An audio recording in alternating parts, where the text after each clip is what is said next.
Hello welcome to all of you in this talk for senses discussion. आज हम लोग भारतीय इतिहास के बारे में बात करेंगे। और भारतीय इतिहास के बारे में मुझे पता है कि आप लोग मुझसे भी बेहतर अच्छे से जानकारी रखते होंगे। आपने पढ़ाई की होगी, आपने कहीं क्लास किया होगा, लेकिन दरअसल अब बात यह है कि जब हम पढ़ रहे होते हैं तो उस दौरान जो हमारी अपनी समझ होती है वो तो डेवलप हो जाती है, लेकिन एक समय के बाद जब हम प्रश्नों को देखते हैं, एग्ज़ाम में पूछे जाने वाले प्रश्न हो या फिर इस तरह के जो फैक्ट होते हैं, जब उसको देखते हैं तो कई दफ़ा हम उसको सॉल्व नहीं कर पाते हैं। तो इस डिस्कशन का मुख्य उद्देश्य ये है कि हम उन सभी प्रश्नों को एक बार देखें, समझें कि किस तरह का प्रश्न पूछा जाता है और कैसे कैसे प्रश्न उसी टॉपिक से बनाए जा सकते हैं। तो इसी बात को ध्यान में रखते हुए मैंने ये सीरीज़ की शुरुआत की है। और ये सबसे पहला टॉपिक है हड़प्पा यानी कि सिंधु सभ्यता, जो 2500 ईसा पूर्व से लेकर 1750 ईसा पूर्व तक रहा था। तो इससे संबंधित जितने भी सवाल हैं उसकी मैं आप लोगों के समक्ष चर्चा करूँगा। आप लोग इसे ध्यान से सुनेंगे, समझेंगे और बहुत सारे फैक्ट को आपको याद भी रखना होगा, क्योंकि एग्ज़ाम में जो फैक्ट पूछे जाते हैं उसके पीछे कोई लॉजिक नहीं होता है कि आप इसको ऐसे एलिमिनेट कर देंगे। क्योंकि छोटे एग्ज़ाम में या खास करके बीपीएससी की पीटी तक में आपको फैक्ट पता होने चाहिए। अगर आपको फैक्ट पता नहीं है तो आप एग्ज़ाम में हिस्ट्री के सवाल सही नहीं कर पाएंगे। तो चलिए शुरू करते हैं। तो सबसे पहला सवाल है, हड़प्पा सभ्यता का सर्वाधिक मान्यता प्राप्त काल क्या है? देखिए, इसके बारे में बहुत सारे विवाद भी हैं, बट हमें ध्यान रखना है कि जो एक तरह से मान्यता प्राप्त जो तिथि है वह है 2500 ईसा पूर्व से लेकर 1750 ईसा पूर्व तक। दूसरा, सिंधु घाटी सभ्यता निम्नलिखित में से किस सभ्यता के समकालीन नहीं थी? ये आपको ध्यान रखना है कि यानी कि सिंधु घाटी सभ्यता उस समय जितनी भी सभ्यता थी हमारे देश से बाहर, तो उस समय किसकी समकालीन थी और किसकी समकालीन नहीं थी, यहाँ पे ये पूछ रहा है। यहाँ पे समकालीन नहीं थी, इस बात को ध्यान रखना है। तो देखिए, यहाँ पे ग्रीक की जो सभ्यता थी उसकी समकालीन नहीं थी, और मिस्र की सभ्यता की समकालीन थी, मेसोपोटामिया की सभ्यता की समकालीन थी और चीन की सभ्यता की समकालीन थी। अगर ऑप्शन में इससे सवाल और भी बनाए जा सकते हैं तो इसी तरह के 3 सवाल बनाए जा सकते हैं। तो चलिए आगे बढ़ते हैं नेक्स्ट क्वेश्चन की तरफ। सिंधु घाटी की सभ्यता कहाँ तक विस्तृत थी? ये आप देखेंगे तो आप मैप में जब देखेंगे तो पंजाब से लेकर राजस्थान की तरफ आप आगे बढ़ेंगे, फिर गुजरात, उत्तर प्रदेश, हरियाणा, सिंध और बलूचिस्तान, यानी कि इसका आंसर होगा डी। सिंधु घाटी की सभ्यता में घोड़े के अवशेष कहाँ मिले हैं? घोड़े के अवशेष मिले हैं यहाँ पे सुरकोटदा, ये इसका राइट आंसर है। बनावाली नहीं होगा, मांडा नहीं होगा, कालीबंगा नहीं होगा। तो ऑप्शन में ये सब रहेंगे, बट आपको ध्यान रखना है। देखिए, आपको थोड़ा सा ट्रिक भी लगाना पड़ेगा। घोड़े के अवशेष कह रहे हैं तो घोड़े के अवशेष सुरकोटदा, तो कुछ किसी भी तरीके से आपको ये जगह का नाम याद रखना है, सुरकोटदा, ठीक है। मान लीजिए आपका घोड़ा का नाम कुछ रख दीजिए सुरकोटदा, इसी तरह से याद रख लीजिए। आगे बढ़ते हैं। सिंधु घाटी स्थल कालीबंगन किस प्रदेश में है? ये कालीबंगन जो है ये राजस्थान में है। चलिए आगे बढ़ते हैं। निम्नलिखित में से किस पदार्थ का उपयोग हड़प्पा काल की मुहरों यानी मुद्राओं के निर्माण में मुख्य रूप से किया गया था? यह है सेलखड़ी, जिसको बोलते हैं इंग्लिश में स्टीएटाइट, सेलखड़ी। हड़प्पा सभ्यता किस युग की थी? यह कांस्य युग की थी। ये हड़प्पा सभ्यता कांस्य युग की थी। सिंधु घाटी सभ्यता के लोगों का मुख्य व्यवसाय क्या था? तो आप सभी जानते हैं कि सिंधु घाटी सभ्यता के लोगों का मुख्य व्यवसाय व्यापार था। व्यापार, ट्रेडिंग करते थे वो। देखिए, पशुपालन, शिकार, कृषि, ये सभी करते थे। लेकिन यहाँ पे पूछ रहा है मुख्य व्यवसाय। मुख्य व्यवसाय में आप जब ध्यान देंगे तो व्यवसाय में व्यापार, ट्रेड करते थे। हड़प्पा सभ्यता के निवासी थे, ये कहरा ग्रामीण थे कि यायावर थे, जनजातीय थे, बट उसके निवासी मुख्य रूप से शहरी थे। तब इससे एक सवाल और बनाया जा सकता है कि हड़प्पा सभ्यता मुख्य रूप से एक तरह से ग्रामीण सभ्यता थी या शहरी सभ्यता थी। जब ऐसे सवाल पूछे जाएंगे तो आपको ध्यान रखना है कि हड़प्पा सभ्यता एक तरह से एक अर्बन सभ्यता थी, यानी कि वहाँ पे एक शहरी सभ्यता थी, ग्रामीण सभ्यता नहीं थी। सिंधु सभ्यता के घर किसके बनाए जाते थे? ईंट के। हड़प्पा वासी किस वस्तु के उत्पादन में सर्वप्रमुख थे? तो ये कपास के उत्पादन में सर्वप्रमुख थे। देखिए यहाँ पे जौ की भी बात है, बट यहाँ पे आपको ध्यान रखना है कि कपास के उत्पादन में वो उसकी उत्पादन जो वहाँ पे क्षमता थी या फिर वहाँ पे जो उत्पादित किए जाते थे वो कपास मुख्य रूप से किया जाता था। निम्नलिखित विद्वानों में से हड़प्पा सभ्यता का सर्वप्रथम खोजकर्ता कौन था? तो ये दयाराम साहनी, आप सभी जानते हैं। सिंधु सभ्यता का पत्तन नगर यानी कि बंदरगाह कौन सा था? तो ये लोथल है, आपको ध्यान रखना है, लोथल। देखिए जब भी मैं इस तरह के क्वेश्चन को आगे पढ़ूंगा तो बीच में जो रिपीटेड क्वेश्चन होंगे जो उससे मैच करते होंगे कोई फैक्ट, उसको मैं रिलेट करके उस बात को फिर से आपको बोल दूंगा, ताकि जब आप उसको बार बार सुनेंगे तो फिर वो फैक्ट आपको याद हो जाएगा। जैसे कि अगर आपसे मैं पूछूं कि जो वहाँ पे घोड़े मिले थे, घोड़े का अवशेष कहाँ मिले थे? तो आपको ध्यान रखना है सुरकोटदा में। फिर हम पूछेंगे आपसे कि पत्तन नगर कौन था? ये लोथल था, इसका जो पत्तन नगर बंदरगाह था वो लोथल था। पैमानों की खोज ने यह सिद्ध कर दिया है कि सिंधु घाटी के लोग माप और तौल से परिचित थे। यह खोज कहाँ पर हुई? ये लोथल में हुई। देखिए माप और तौल से परिचित थे, यह खोज हुई लोथल में। लोथल कहाँ है? आप सभी को पता है, गुजरात में है। आगे बढ़ते हैं। हड़प्पा कालीन सभ्यता किस वर्गों में विभक्त था? यानी कि वहाँ पे किस तरह के क्लास थे? जैसे कि हम लोग अभी देखते हैं ना कि अमीर गरीब इस तरह से, तो वहाँ पे जैसे कि हम लोग अभी भी देखते हैं कास्ट सिस्टम देखते हैं, जैसे कि ब्राह्मण क्षत्रिय इस तरह से ये क्लास है। तो उस तरह से वहाँ पे हालांकि ये जाति है, भारत में भी पहले क्लास कहलाता था, बाद में ये फिर जब वर्ग था, वर्ग जाति में तब्दील हो गया। तो अभी जो आप देखते हैं वो एक तरह से जाति के फॉर्म में है, लेकिन उस समय समाज जाति में विभक्त तो नहीं था, बट वहाँ पे एक क्लास बना हुआ था, एक वर्ग था, यानी कि विद्वान, योद्धा, व्यापारी और श्रमिक, इस तरह के वर्ग थे। शिकारी, पुजारी, किसान, ये सब क्षत्रिय ये सब नहीं थे। जो क्षत्रिय जिसको आज हम बोलते हैं उस समय वो योद्धा वर्ग में शामिल थे।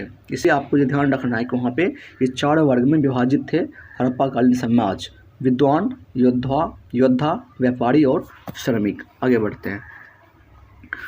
नेक्स्ट क्वेश्चन है, सिंधु सभ्यता का सर्वाधिक उपयुक्त नाम क्या है? हड़प्पा सभ्यता आप सभी जानते हैं। निम्नलिखित में से कौन सा लक्षण सिंधु सभ्यता के लोगों का सही चित्रण करता है? तो यहाँ पे देखिए ये क्वेश्चन 2013 में यूपीएससी में पूछा हुआ है।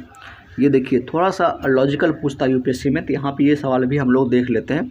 सर्वाधिक उपयुक्त यहाँ पे कह रहा है कि लक्षण क्या होगा जो सही चित्रण करता है। तो यहाँ पे ऑप्शन में देखिए विशाल महल और मंदिर होते थे, नहीं, मंदिर का कोई देखिए साक्ष्य नहीं मिला है सिंधु घाटी सभ्यता में इस तरह से। हालांकि पूजा पशुपति की जाती थी, बट मंदिर नहीं थे। यहाँ पे कहा वे देवियों और देवताओं दोनों को पूजा करते थे, ये सही प्रतीत हो रहा है। फिर कह रहा है वे युद्ध में घोड़ों द्वारा खींचे जाने वाले रथों का प्रयोग करते थे। देखिए जब वहाँ पे घोड़ा का एक तरह से पूर्णतः साक्ष्य नहीं मिला है तो फिर वहाँ पे रथ का प्रयोग कैसे करेंगे? यूपीएससी में फैक्ट को एक कॉन्सेप्चुअल फॉर्म में, लैंग्वेज के फॉर्म में उसे गुथ दिया जाता है, ताकि जब उसको आप समझेंगे तो फिर आपके माइंड में थोड़ा सा कन्फ्यूजन आएगा। लेकिन यहाँ पे आपको फैक्ट के माध्यम से बहुत सारे कॉन्सेप्ट को आपको एलिमिनेट करना है। जब आपको पता है कि घोड़ा वहाँ पे नहीं मिलता था तो फिर घोड़ा से रथ कैसे बनेगा? आपको लिंक करना है कॉन्सेप्ट को, दैट इज़ कॉल्ड कॉन्सेप्ट। यानी कि अगर आपको एक फैक्ट पता है तो उससे आप कैसे लॉजिक निकाल सकते हैं, ये लॉजिक निकालना ही एक तरह से कॉन्सेप्चुअल चीज़ों को एलिमिनेट करना होता है। तो यहाँ पे हमने देखा कि घोड़ा वहाँ पे नहीं मिला था, इसलिए रथ का प्रयोग संभवतः यानी कि पूरी तरह से नहीं ही होगा, इसीलिए ऑप्शन 1 और 3 गलत हो जाते हैं, तो बचते हैं ऑप्शन 2। तो यहाँ पे क्या होगा? सिर्फ देवी और देवताओं की पूजा करते थे, ये सही होगा। आगे बढ़ते हैं। हड़प्पा सभ्यता की खोज किस वर्ष हुई थी? ये 1921 में हुई थी। हड़प्पा सभ्यता के बारे में कौन सी उक्ति सही है? तो यहाँ पे देखिएगा कि उन्हें अश्वमेध की जानकारी थी, गलत है। गाय उनके लिए पवित्र थी, ये भी सही नहीं लग रहा है। यहाँ पे फिर कह रहा उन्होंने पशुपति का सम्मान करना प्रारंभ किया, ये सही है, पशुपति। उनकी संस्कृति सामान्यतः स्थिर नहीं थी, ये गलत है, स्थिर थी। तो यहाँ पे क्या होगा कि उक्ति सही क्या होगा? ये सही है, बट यहाँ पे कह रहा है कि उक्ति कौन सही है? यहाँ पे सिर्फ सही होगा पशुपति का सम्मान करना आरंभ किया, संस्कृति समानता स्थिर नहीं थी, ये सारे गलत हैं। हड़प्पा के लोगों की सामाजिक पद्धति क्या थी? ये सामाजिक पद्धति थी एक तरह से वर्ण आधारित थी। ये आपको ध्यान रखना है कि सामाजिक पद्धति क्या थी, वो वर्ण आधारित थी। सिंध का नखलिस्तान यानी कि बाग, सिंध का नखलिस्तान, यहाँ पे सामाजिक पद्धति की बात की जा रही है। तो यहाँ पे वर्ण आधारित की बात नहीं, यहाँ पे वर्ग की बात नहीं की जा रही, यहाँ पे उचित समतावादी, यहाँ पे ये सही होगा, ये ध्यान रखना है। सिंध का नखलिस्तान यानी कि बाग हड़प्पा सभ्यता के किस पुरा स्थल को कहा गया है? मोहनजोदड़ो को, यानी कि मोहनजोदड़ो को सिंध का नखलिस्तान यानी कि सिंध का बाग कहा गया है। हड़प्पा सभ्यता के संपूर्ण क्षेत्र का आकार किस प्रकार का था? त्रिभुजाकार था, ये ध्यान रखना है। अब यहाँ पे क्या कह रहा है कि स्थल दे दिया गया है और नदी का नाम दिया गया है, यानी कि ये स्थल किस नदी के किनारे अवस्थित था। तो आप देखेंगे हड़प्पा, तो ये सीक्वेंस में ही हड़प्पा रावी नदी के किनारे था, मोहनजोदड़ो सिंधु नदी के किनारे था, लोथल भोगवा नदी के किनारे था, और कालीबंगा जो था वो घग्घर नदी के किनारे था। ये सारे ऑप्शन सही हैं। हड़प्पा सभ्यता के अंतर्गत हल से जोते गए खेत का साक्ष्य कहाँ मिला है? ये कालीबंगा में मिला है, ये ध्यान रखना है। हल से जोते गए खेत, जब हल की बात आएगी तो आपको कालीबंगा ध्यान रखना। आपको याद करने के लिए मैं एक टोटका बताता हूँ कि मिट्टी कई तरह की होती है ना, लेटराइट मिट्टी होती है, बलुई मिट्टी होती है, काली मिट्टी भी एक होती है। तो काली मिट्टी आपको याद रखने के लिए, ऐसे कालीबंगा आपको अगर याद होगा तो अच्छी बात, अगर याद नहीं होगा तो आप ऐसे याद रखें कि काली जो मिट्टी थी, काले खेत में हल से वहाँ पे खेती की जाती थी, यानी कि काली मिट्टी के खेतों में हल से खेती की जाती थी। तो आपको काली मिट्टी से कालीबंगा याद रहेगा, ठीक है। तो इस तरह से आप अपने तरफ से भी लॉजिक लगा सकते हैं, कोई इस तरह से टोटका के साथ याद कर सकते हैं। तो चलिए आगे बढ़ते हैं। सिंधु सभ्यता की ईंटों का अलंकरण किस स्थान से मिला है? ये कालीबंगा से ही मिला है, यानी कि ईंटों का अलंकरण भी कालीबंगा से मिला है, ठीक है। ये भी आपको लॉजिक से इस तरह याद रखना है। मोहनजोदड़ो कहाँ स्थित है? ये सिंध में स्थित है। सिंधु सभ्यता में वृहद स्नानागार पाया गया, ये मोहनजोदड़ो में ही पाया गया है। अब नेक्स्ट क्वेश्चन देखते हैं। सिंधु सभ्यता की मुद्रा में किस देवता के समतुल्य चित्रांकन मिलता है? ये आदि शिव का चित्रांकन मिलता है। ये भी क्वेश्चन इंपॉर्टेंट है। निम्नलिखित में से कौन हड़प्पा कालीन स्थल गुजरात में था? आप सभी को पता है ये लोथल गुजरात में था, गुजरात की बात पूछ रहा है। मोहनजोदड़ो का स्थानीय नाम क्या है? मृतकों का टीला, माउंड ऑफ डेड, यानी जहाँ पे बहुत सारे लोगों का टीला है, मृतक लोगों का, उसे कहा जाता है मृतकों का टीला। हड़प्पा सभ्यता का प्रचलित नाम है, तो आप जब देखेंगे तो आपको पता ही है सिंधु घाटी सभ्यता भी कहते हैं। देखिए मोहनजोदड़ो इसलिए कहते हैं क्योंकि सबसे पहले मोहनजोदड़ो की खुदाई हुई थी और वहीं पर सिंधु घाटी सभ्यता का जो एक तरह से पूरा का पूरा विस्तार कैसे क्या हुआ उसकी पूरी की पूरी जानकारी मिलती है। इसलिए मोहनजोदड़ो भी हम लोग कहते हैं, क्योंकि सिंधु घाटी सभ्यता को हम मोहनजोदड़ो की सभ्यता भी कहते हैं, क्योंकि मोहनजोदड़ो में ही प्रथम खुदाई हुई थी और वहीं से इस सभ्यता का पता चला था, सिंधु घाटी सभ्यता का। इसलिए हम मोहनजोदड़ो भी कहते हैं, ये सॉरी हड़प्पा भी कहते हैं, हड़प्पा, हम मोहनजोदड़ो, हड़प्पा, ये सब आप आराम से इसको आप समझेंगे तो समझ में आ जाएगा कि कहाँ पे कौन मेला, क्या नाम था। तो हड़प्पा सभ्यता का प्रचलित नाम क्या है? सिंधु घाटी की सभ्यता। तो चलिए, सैंधव स्थलों के उत्खनन से प्राप्त मोहरों पर निम्नलिखित में से किस पशु का सर्वाधिक उत्खनन हुआ है? ये बैल का हुआ है। देखिए यहाँ पे 2 पॉइंट है। जब आप पशु यहाँ पे खास करके जब खास करके किसी की यहाँ पे बात आई थी कि किस देवता के समतुल्य चित्रांकन मिलता है, तो आदि शिव की बात होगी। बट जब आपसे पूछेगा कि मोहरों पर निम्नलिखित में से किस पशु का सर्वाधिक उत्खनन हुआ है, तो यहाँ पर बैल होगा। यहाँ पे ये ध्यान रखना है। सिंधु घाटी सभ्यता जाने जाते हैं अपने नगर नियोजन के लिए, आप सभी को पता ही है। सिंधु सभ्यता का कौन सा स्थान भारत में स्थित है? लोथल, ये गुजरात में है, आपको पता ही है, लोथल गुजरात में है। भारत में खोजा गया सबसे पुराना शहर था हड़प्पा, ये आपको ध्यान रखना है।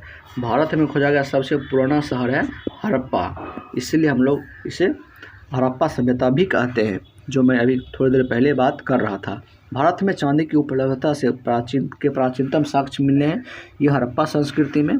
सिंधु सभ्यता के बारे में कौन सा कथन असत्य है, यानी कि गलत है? तो गलत है, लोहे से परिचित थे, ये गलत है, लोहे से परिचित वो नहीं थे। ये लोहे से परिचित नहीं थे। नगरों में नालियों की सुदृढ़ व्यवस्था थी, ये सही है। व्यापार और वाणिज्य उन्नत दशा में था, ये भी सही है। मातृ देवी की उपासना की जाती थी, ये भी सही है। तो गलत क्या है, लोहे से परिचित नहीं थे, ये गलत है। नेक्स्ट क्वेश्चन है, सूची 1 को सूची 2 के साथ मिलान कीजिए। देखिए यहाँ पे क्या है कि सिंधु घाटी की उत्तरी सीमा क्या है, वो मांडा यानी कि जम्मू कश्मीर से लगी हुई थी। दक्षिणी सीमा दैमाबाद यानी कि महाराष्ट्र में जो दैमाबाद है उससे लगी हुई थी। और उसकी पूर्वी सीमा थी आलमगीरपुर जो उत्तर प्रदेश में है। और पश्चिमी सीमा थी सुतका गेंडर यानी कि बलूचिस्तान में। यानी कि आपको ईस्ट वेस्ट नॉर्थ साउथ पूरा आपको कहाँ से कहाँ क्या अटैच था उसकी सीमा, ये पूछ रहा था। मांडा किस नदी के किनारे स्थित है, तो मांडा जो है वो स्थित है चेनाब नदी के किनारे। तो मांडा है कहाँ, मांडा आपको पता ही है कि जम्मू कश्मीर में है, चेनाब नदी के किनारे स्थित है। हड़प्पा कालीन स्थल यानी कि रोपड़ जो पंजाब में है, किस नदी के किनारे स्थित है, सतलज नदी के किनारे। आप सभी को पता है सतलज नदी के किनारे स्थित है रोपड़। हड़प्पा में एक उन्नत जल प्रबंधन प्रणाली का पता चला, ये धौलावीरा में अवस्थित है। ये भी क्वेश्चन इस बार यूपीएससी में पूछा था, लैंग्वेज के फॉर्म में, थोड़ा सा एक कॉम्परेटिव फॉर्म में कि कहाँ पे क्या था, व्यवस्था कैसी थी। बट फैक्ट यही है कि जल का जो उन्नत प्रबंधन प्रणाली का पता चलता है वो धौलावीरा से पता चलता है। नेक्स्ट क्वेश्चन हम देखते हैं कि हड़प्पा के मिट्टी के बर्तनों पर सामान्यतः किस रंग का उपयोग हुआ था, ये लाल रंग का उपयोग हुआ था। ध्यान रखना, बर्तन पर लाल रंग का उपयोग हुआ था। सिंधु सभ्यता निम्नलिखित में से किस युग में पड़ता है, ये आदि ऐतिहासिक काल में यानी कि प्रोटो हिस्टोरिक पीरियड में। यानी कि उस समय उस तरह से कोई लिखित साक्ष्य नहीं था। देखिए प्रोटो हिस्टोरिक का अर्थ होता है कि जिसके बारे में पूर्णतः हमारे पास उस तरह से लिखित साक्ष्य नहीं है, कोई हिस्ट्री नहीं है, तो वो प्रोटो हिस्ट्री में आ जाता है। इसीलिए वहाँ पे जो उत्खनन किए गए, उत्खनन से ही तो हमें सारी जानकारी मिलती है कि वहाँ पे किस तरह का समाज था, कैसे लोग थे, किस तरह की सोसाइटी थी। ये सारी चीज़ें हमें उत्खनन से, एक्सकवेशन से मिलती है। इसीलिए उसको प्रोटो हिस्टोरिक पीरियड भी कहा जाता है, आदि ऐतिहासिक काल यानी कि ऐतिहासिक काल से पहले की बात है। सिंधु घाटी सभ्यता की विकसित अथवा विकसित अवस्था में निम्नलिखित में से किस स्थल से घरों में कुएं का अवशेष मिला है, तो घरों में कुएं का अवशेष मोहनजोदड़ो से मिला, ये आपको ध्यान रखना है। देखिए फिर से मैं रिपीट कर रहा हूँ, जब खास करके जुते हुए ये खेत में खास करके हल के मिलने के साक्ष्य की बात आती है तो कालीबंगा का नाम आता है। फिर घोड़ा का साक्ष्य कहाँ से मिला था, आपको पता है सुरकोटदा से मिला था। ये सारी चीज़ें आपको रिपीट करनी है। फिर घरों में कुएं का अवशेष कहाँ से मिले हैं, मोहनजोदड़ो से मिले हैं। सिंधु घाटी सभ्यता की खोज निकालने में जिन 2 भारतीयों का नाम जुड़ा उसका क्या नाम था, दयाराम साहनी एवं रखाल दास बनर्जी। आप सभी को पता है। आगे बढ़ते हैं। रंगपुर जहाँ हड़प्पा की समकालीन सभ्यता थी वो है सौराष्ट्र में है। रंगपुर आपको पता ही है कि ये सौराष्ट्र में है। नेक्स्ट क्वेश्चन हम देखते हैं कि हड़प्पा एवं मोहनजोदड़ो की पुरातात्विक खुदाई के प्रभारी कौन थे, सर जॉन मार्शल थे। ये आपको ध्यान रखना है, ये खुदाई के प्रभारी थे। हड़प्पा एवं मोहनजोदड़ो की पुरातात्विक खुदाई के प्रभारी कौन थे, सर जॉन मार्शल। निम्न में से किस पशु की आकृति जो मोहर पर मिली है जिससे ज्ञात होता है कि सिंधु घाटी एवं मेसोपोटामिया के सभ्यता के मध्य व्यापारिक संबंध थे, ये बैल। ये आपको पता है, अभी कुछ देर पहले हमने चर्चा की थी। सिंधु घाटी के लोग विश्वास करते थे मातृशक्ति में, ये भी इम्पोर्टेंट है। निम्नलिखित में से कौन सिंधु स्थल समुद्र तट पर स्थित नहीं था। देखिए कौन सा पूछ रहा है कि समुद्र तट पर स्थित नहीं था, यहाँ पे कोट दीजी नहीं होगा। सुरकोटदा ये भी अवस्थित था समुद्र तट पर, लोथल भी था, बालाकोट भी था, लेकिन यहाँ पे कोट दीजी दिया हुआ है, नहीं था, ध्यान रखना है। निम्नलिखित में से कौन मोहनजोदड़ो की सबसे बड़ी इमारत मानी जाती है, तो विशाल जो स्नानागार था वो सबसे बड़ी इमारत मानी जाती है। हड़प्पा कालीन लोगों ने नगरों में घरों के विन्यास के लिए कौन सी पद्धति अपनाई थी, ये ग्रिड पद्धति थी। यानी कि जो घरों के विन्यास के लिए कौन सी पद्धति अपनाई थी नगरों में, तो ये है ग्रिड पद्धति। ग्रिड पद्धति होता है कि एक इंटरसेक्शन की तरह वो काटता है, उसे कहते हैं ग्रिड पद्धति। यहाँ पे कह रहा है प्राचीन स्थल और उसके पुरातात्विक अवशेष की बात करिए कहाँ पे क्या मिला था, तो हम देखते हैं लोथल में मिला था गोदीवारा, ठीक है, लोथल में गोदीवारा मिला था। उसके बाद कालीबंगा में आपको कालीबंगन में मिला जूता हुआ गेट मिला, ये आपको ध्यान रखना है। लोथल गोदीवारा यहाँ पे मिला। उसके बाद देखते हैं उसके बाद धौलावीरा, यहाँ पे खास करके धौलावीरा में क्या मिला? धौलावीरा में मिला आपको हड़प्पाई लिपि के बड़े आकार के 10 चिन्हों वाला एक शिलालेख मिला। और उसके बाद बनवाली में क्या मिला? बनवाली में मिला पकी मिट्टी की बनी हुई हल्की आकृति। तो ये बहुत ही इम्पॉर्टेंट हो जाता है कि यहाँ पे क्या क्या मिला था। तो एक तरह से ये सारे जो प्रश्न मैंने आपसे चर्चा की, ये सारे प्रश्न थे सिंधु घाटी सभ्यता यानी कि हड़प्पा सभ्यता से संबंधित प्रश्न। और टोटल सब मिला के 53 प्रश्न थे जो बहुत ही इम्पोर्टेंट थे। इसलिए इसको जब आप बार बार सुनेंगे और इससे संबंधित जो चैप्टर हैं बुक्स में, उसको जब आप एक बार अच्छे से पढ़ लेंगे तो इससे संबंधित जितने भी प्रश्न पूछे जा सकते हैं या पूछे गए हैं वो आपसे गलत नहीं होंगे। तो इस डिस्कशन का उद्देश्य यही था कि मैं आपको उन सभी प्रश्नों से अवगत करा दूं जो इससे संबंधित प्रश्न पूछे जाते हैं और पूछे जा सकते हैं। तो आज के इस एपिसोड में इतना ही। मिलते हैं नेक्स्ट एपिसोड में एक नए अध्याय के साथ। तब तक के लिए नमस्कार।